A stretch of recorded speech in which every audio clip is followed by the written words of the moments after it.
ओम गणेशाय नमः। नमस्कार, मैं अविनाश सिंह। आज हम बात करेंगे आपके जन्म कुंडली में क्या ऐसे कोई योग बने हुए हैं जिसके वजह से आपके संतान प्राप्ति में बाधा उत्पन्न हो रही है। आप अपने कुंडली में इसे जांच सकते हैं। कैसे जांचना है मैं बता देता हूँ। आप पहले तो अपनी जन्म कुंडली खोलिए, लग्न कुंडली निकालिए। ठीक है, सॉफ्टवेयर में जाइए, जन्म, अपना समय, स्थान और डेट ऑफ बर्थ डाल के कुंडली प्राप्त हो जाएगी तुरंत 1 सेकंड में। और फिर उसके बाद क्या करना है आपको, लग्न कुंडली देखिए पहले। लग्न कुंडली में जो भी हो आपका, ये जो चीज़ें हैं यहाँ 1 से लेके और 12 तक इस तरह से गिनतियाँ लिखी होती हैं। जो भी ऐसे ऐसे देखना है आपको, बढ़ते क्रम में इस तरह से आपको देखना है। ठीक है, कि जो भी ग्रह या और राशियाँ लिखी हों। अब यहाँ कालपुरुष की कुंडली है 1 नंबर से। आपको हो सकता है कि यहाँ 2 3 4 5 से शुरू होकर यहाँ आगे बढ़ते क्रम में लिखा होगा, तो उसे देख लीजिए कि आपके यहाँ क्या लिखा है। ये लग्न कहलाता है। जहाँ चंद्रमा बैठे होंगे वो आपकी चंद्र राशि कहलाएगी, वहाँ जो नंबर लिखा होगा। उसके बाद आपको आपका 5वां भाव देखना है। 5वां घर आपके संतान का भाव होता है। ठीक है, संतान के भाव में आप दो चीज़ें देखिएगा। पहला, यहाँ पे कोई ग्रह तो नहीं बैठा। ठीक है, ये नंबर तो ठीक है, कौन सा नंबर लिखा है देख लीजिए। उस नंबर के स्वामी जो होते हैं, ठीक है, सभी नंबरों के स्वामी, बहुत से नए लोग हैं तो बता देता हूँ फिर से एक बार जल्दी जल्दी, कि 1 नंबर जहाँ लिखा होगा, 8 नंबर जहाँ लिखा होगा, उसके स्वामी मंगल हो जाएंगे। ठीक है, 2 नंबर और 7 नंबर जहाँ लिखा होगा उसके स्वामी शुक्र हो जाएंगे। ये दो राशियाँ इन सबके पास है। 3 नंबर 6 नंबर जहाँ लिखा होगा वहाँ उसके स्वामी बुध हो जाएंगे। 4 नंबर के स्वामी चंद्रमा है। 5 नंबर के स्वामी सूर्य हैं। ठीक है, 10 और 11 इसके स्वामी शनि महाराज हैं। 9 नंबर 12 नंबर इसके स्वामी गुरु महाराज हैं। ठीक है, तो चंद्रमा और सूर्य के पास एक एक राशि है, बाकी सबके पास दो दो राशि हैं। राहु केतु लिखे होंगे कहीं भी, उनके पास कोई राशि नहीं होती। ठीक है, ये आप समझिए। रिपीट मोड में आप देख लीजिए एक बार। अब क्या करना है आपको, अब देखना है कि यहाँ पे जो नंबर लिखा हुआ है, यहाँ के नंबर, मान लीजिए 5 नंबर यहाँ लिखा है, सूर्य है इनके स्वामी, सूर्य। अब ये सूर्य यदि कुंडली में ये अस्त नहीं होते, ये दूसरों को अस्त करते हैं, तो इनके साथ वो वाली संभावना नहीं होगी। लेकिन एक संभावना घटेगी। क्या घटेगी, क्या ये यहाँ बैठे हैं सूर्य, क्या यहाँ बैठे हैं, यहाँ का नंबर जो भी लिखा हो उसके स्वामी यहाँ 6ठे में, 8वें में या 12वें में बैठे हैं। अब सूर्य हैं तो अस्त नहीं होंगे, लेकिन नीच के हो सकते हैं।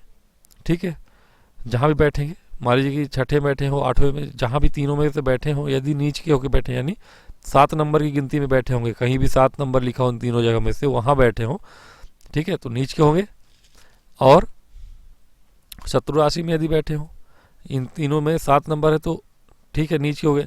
लेकिन यदि 10 नंबर 11 नंबर में बैठे हो, शत्रु राशि हो जाएगी, शनि की राशि में बैठे हो यदि, तो या फिर आप देख लीजिए किस राशि में बैठे हैं। ठीक है, सूर्य के लिए बता रहा हूँ मैं। ऐसे ही सब अलग अलग, कौन से शत्रु हैं कौन से मित्र हैं वो भी समझना पड़ेगा आपको, कि कोई भी ग्रह हो तो जो भी नंबर यहाँ लिखा पहले उसके मालिक को ढूंढिए, पहचानिए क्या नंबर लिखा है। यहाँ 5 लिखा है, 4 लिखा हो तो चंद्रमा को ढूंढिए, 3 लिखा हो या 6 लिखा हो तो बुध को ढूंढिए कि कहाँ बैठे हैं। यदि वो यहाँ का बैठा हुआ नंबर लिखा हुआ स्वामी, उसका मालिक यहाँ बैठा है, यहाँ बैठा है, यहाँ बैठा है, ठीक है, नीच का हो गए, शत्रु क्षेत्री हो गए, अस्त हो गए बैठा है, सूर्य को छोड़ के सब अस्त होते हैं। ठीक है, तो सूर्य अस्त करने वाला है, तो ये आपके संतान बाधक हो जाते हैं। ठीक है, संतान बाधक ग्रह कहलाते हैं। या फिर ये एक प्रकार हो गया। दूसरी प्रकार की चीज क्या है कि उल्टा देखिए आप, नंबर नहीं ग्रह को देखिए अब, कि क्या इन तीनों भाव में जो नंबर लिखा है, ठीक है, यहाँ पे जो नंबर लिखा है, यहाँ जो नंबर लिखा है, यहाँ जो नंबर लिखा है, इन तीनों में बैठे हुए नंबर के स्वामी को देखिए। यहाँ गुरु है, ठीक है, यहाँ मंगल है, 8 नंबर मंगल का है, वृश्चिक राशि, मीन राशि गुरु का है, 6 नंबर ये कन्या राशि बुध का है। इन तीनों, ये 3 मालिक मिले आपको 6, 8, 12 के भाव के। कालपुरुष की कुंडली है इसलिए मिल गए, अलग अलग कुंडली होती तो दूसरे नंबर दिखते हैं यहाँ पे। तो उस मालिक को देखिए, यदि इन तीनों में से कोई भी मालिक, यानी छठे का, 8वें का, 12वें का, मान लीजिए कि गुरु यहाँ बैठे हैं, ठीक है, या फिर मंगल भी बैठे हैं मान लीजिए, या तीनों ही बैठे हैं मान लीजिए, बुध भी बैठे हैं, ठीक है, यानी पंचम भाव में अब क्या हुआ आपके कि इन तीनों ही भाव के आदमी बैठ गए। यहाँ गुरु बैठ गया, यहाँ मंगल भी बैठ गया, यहाँ बुध भी बैठ गए। अब 3 दो स्थानों के स्वामी यहाँ बैठे हुए हैं, और इनमें से कोई ना कोई नीच का हो, अस्त का हो, शत्रु क्षेत्रीय होके बैठा है। यानी कि तीनों में से किसी का ये नंबर जो है शत्रु हो मान लीजिए, या फिर अस्त हो कोई, यहाँ सूर्य भी अगल बगल कहीं हो, कोई ग्रह अस्त भी हो, तो अब ये भी संतान बाधक हो जाते हैं, संतान बाधक, ठीक है, ये भी संतान बाधक हो गया आपके।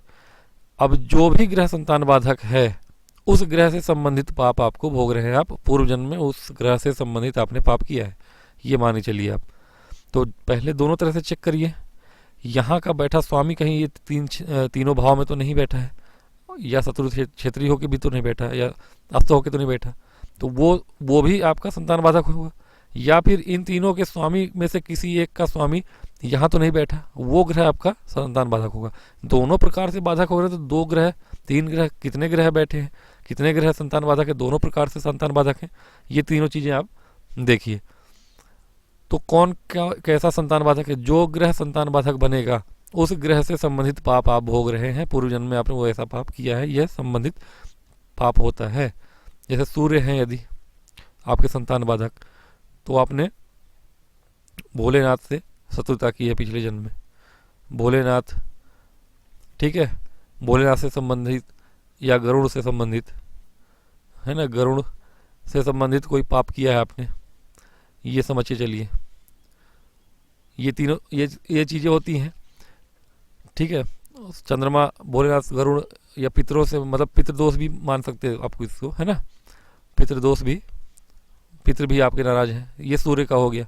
यदि आप मान लीजिए कि चंद्रमा है, कि चंद्रमा यदि आपके संतान बाधक ग्रह हैं, संतान बाधक ग्रह हैं, तो आपने क्या किया पूर्व जन्म में आपने, या इसी जन्म में कर हो, बचपन से आप माता के आप शत्रु रहे हो, अपने माता के प्रति अनादर किया हो आपने, या जगत माता यानी माता रानी, माँ दुर्गा का, माँ लक्ष्मी का, माँ सरस्वती का, इनका अपमान किया है आपने, किसी सधवा स्त्री का, ठीक है, अपमान किया है पूर्व जन्म में, या इस जन्म में भी, ऐसा भी हो सकता है, घोर अपमान किया है, पूर्व जन्म का ही है मूलतः ही है, लेकिन इस जन्म में भी आपने हो सकता है किया हो, जवानी में, फिर संतान में आपके बाधा हो रही हो। अब आपके चंद्रमा हो गए, मंगल यदि आपके संतान बाधक ग्रह हैं, तो आपने मान लीजिए कि भगवान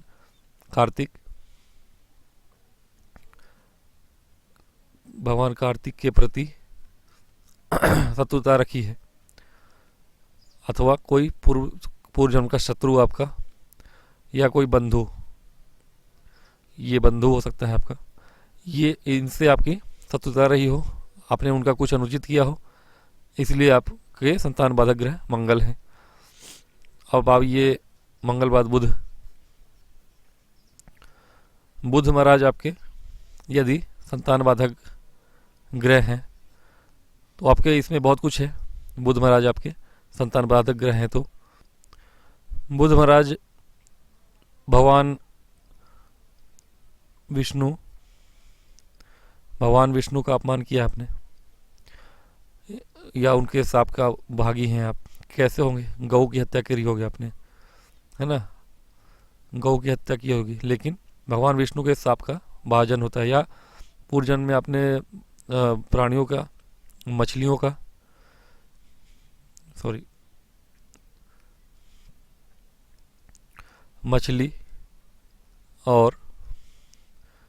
मछलियों का या पक्षियों का अंडा थोड़ा हो आपने, उसके कारण भी ये चीज़ें आपको देखने को मिलती है कि बुध आपके संतान बाधक ग्रह बने हो।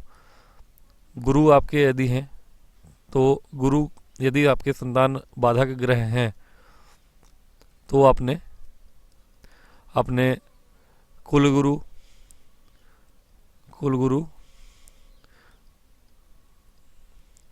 या पुरोहित का अपमान किया है, ठीक है, अपमान किया है। हालांकि द्वय गुरु बृहस्पति जो हैं आपके, वह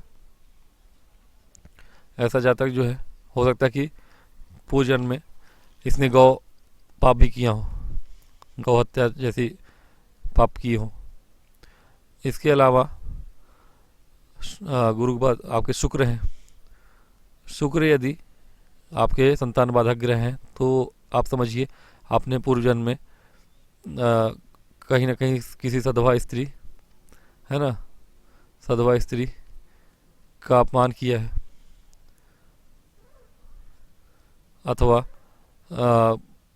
बिल्ली या पशु पक्षियों पर, या मान लीजिए कि फलदार वृक्ष, पुष्प के वृक्ष कटवाए हैं। वृक्ष कटवाना भी बहुत बड़ा पाप होता है, यह बात समझनी चाहिए हमको। फलदार वृक्ष तो गुरु के लिए हैं, लेकिन पुष्प के वृक्ष गुरु वाले मैंने बताया नहीं। फलदार वृक्ष कटवाया आपने तो गुरु का पाप लगता है, लेकिन पुष्प के वृक्ष कटवाते तो शुक्र का पाप लगता है आपको। और एक चीज़ है शनि महाराज आपके, शनि महाराज, हाँ, शुक्र वाले में आप पाप अगर हैं, पापी हैं, शुक्र की वजह से आपके संतान बाधक ग्रह बने हुए हैं शुक्र महाराज यदि कुंडली में, तो ये समझिए कि आप कहीं ना कहीं 50 बाधा से भी ग्रसित हैं।